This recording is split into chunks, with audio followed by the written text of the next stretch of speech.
Hi, this is M. Prabhakar, guest lecturer in Computer Science, Government College, Autonomous, Anantapuram. This video lecture for 2nd BSc 3rd semester students. Topic: differences between POP and WOOP. Now, POP. POP means procedure oriented programming. In POP, program is divided into small parts called functions. POP does not have any access specifiers. That means by default it is public only. POP does not have any proper way for hiding data, so it is less secure. In POP, overloading is not possible. In POP, most functions use global data for sharing that can be accessed freely from function to function in the system. Examples of POP are C, VB, Fortran, Pascal language.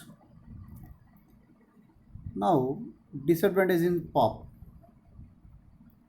Data is exposed to whole program, so no security for data.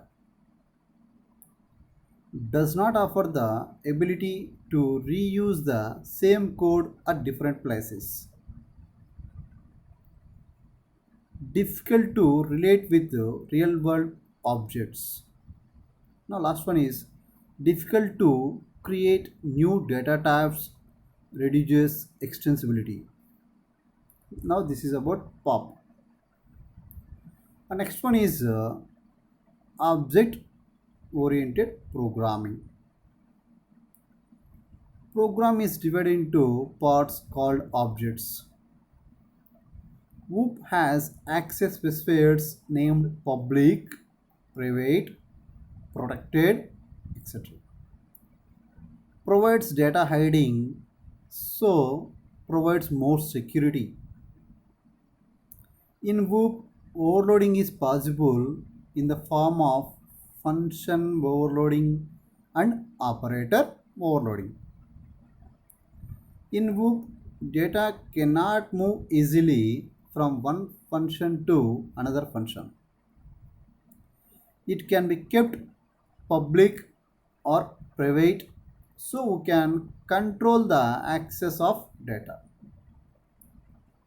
Example of WOOP are C++, Java, VB.NET.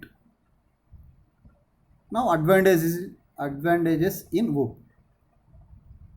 It is easily to understand. It models the real world, that is, it can be easily extended. It offers reusability.